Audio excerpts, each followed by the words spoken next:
Hey Professor, today obviously I'm going to be talking about how different people communicate and how that changes based on what they are actually end up viewing. And so obviously that's a couple of different ways. There's a lot of different ways to communicate nowadays. Obviously there's in person, there's online. We're going to be going over every single little thing with online communication, how it is affected. And then also I did actually end up getting a third article because I really wanted to talk about some of the social anxiety with COVID and some of the things that a lot of guys are actually facing with everything. So the first article that I actually ended up finding through the GU website actually ended up being an online communication article. Now the one thing with this was the fact that internet has become widely used as far as social support and everything that goes on in your life. You can actually end up widening your base beyond just a room. So let's say you're talking in a room by yourself, you are limited to the people that are inside your room, and the one thing that affects your communication is that you only have an impact through your communication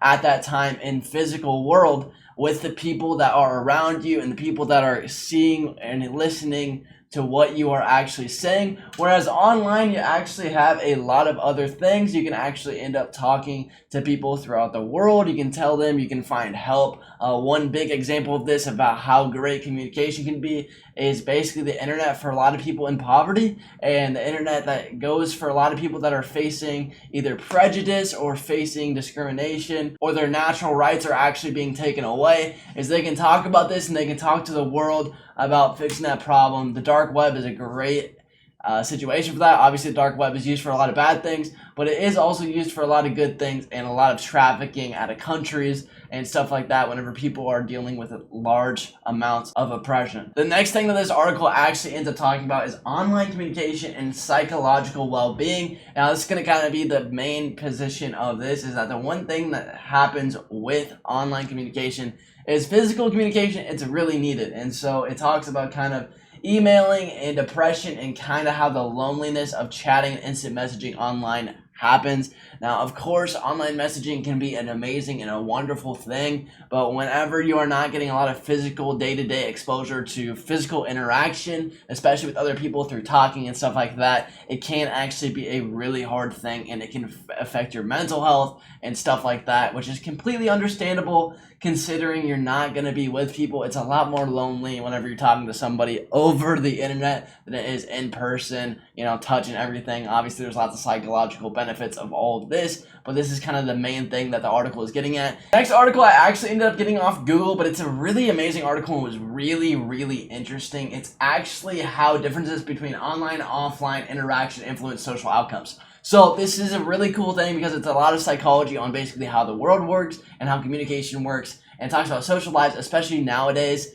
with everything being more online because of COVID. And I'm going to get into talking about post-pandemic social anxiety and some of the communication issues with that based on the COVID outbreak and kind of the quarantines with everything. But the big thing about the social lives is I'll kind of go over a couple of things in this article that really help get my point at that online interaction. One big difference with online interaction is the fact that, yes, you are able to talk to a really big audience, like I said earlier, with the whole in-room situation and kind of being encaved right there. This is actually written by Juliana Schrader, and she actually works at Berkeley Education, and she does really, really good stuff around there. But she talks about how most in-person interaction involves communicating non-verbally, from exchanging a smile, to touching, to moderately the sound of one's voice to convey emotions. One big example she kind of talks about is sarcasm and humor. Is there's not going to be as much sarcasm and humor online, and you're not going to be able to tell. Obviously, whenever you're talking to somebody online, it is a little bit easier if you're verbally talking, like I'm talking like a call or something.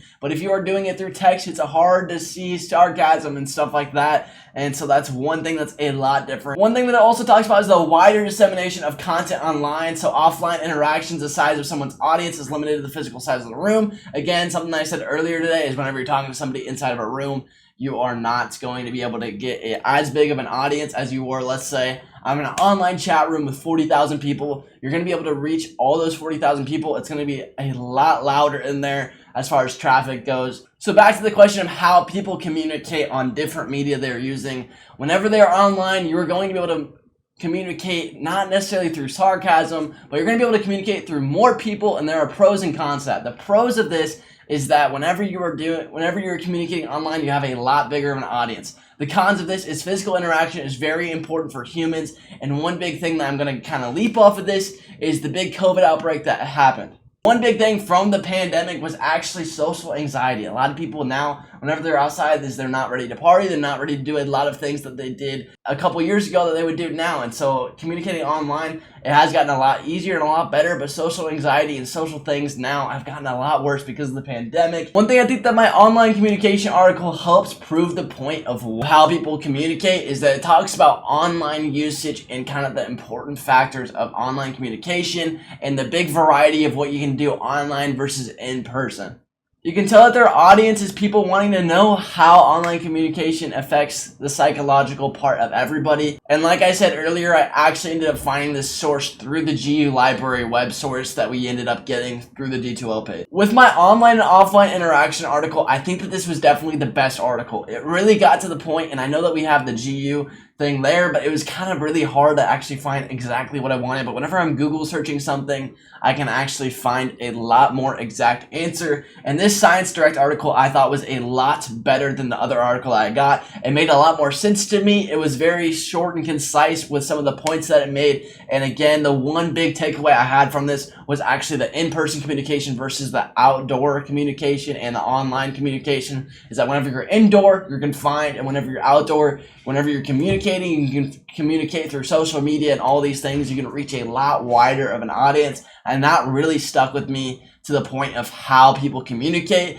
and it kind of proved the point that whenever you're communicating online, you're going to have a lot bigger of an audience and a lot more spread than you would in person. So I actually ended up learning a lot from this assignment, and it was honestly a lot of fun. I didn't really think there would be a lot of stuff on this. Thank you so much, Professor. Have a great rest of your day, and I'll talk to you later.